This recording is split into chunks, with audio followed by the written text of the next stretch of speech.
Wala akong kaalam-alam. Bianca umali na bigla nga daw nang mag-propose si Ruru Madrid sa kanya, gaano nga kaya ito katotoo?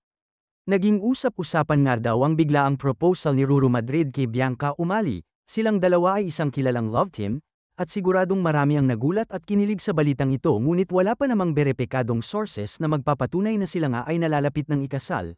At kung nag-propose nga si Ruru kay Bianca, ito ay isang magandang hakbang sa kanilang relasyon kung sakali nga.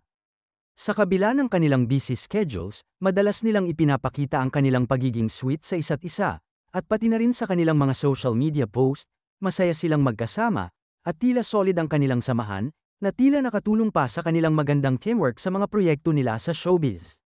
Samantala, nakakakilig naman ang pagmamahala nina Bianca Umali at Ruru Madrid.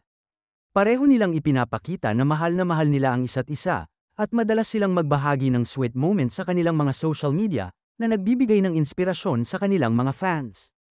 Ang kanilang relasyon ay puno ng pagmamahal at suporta, at ito ay kitang-kita sa kanilang mga interviews at proyekto bilang magkapareha.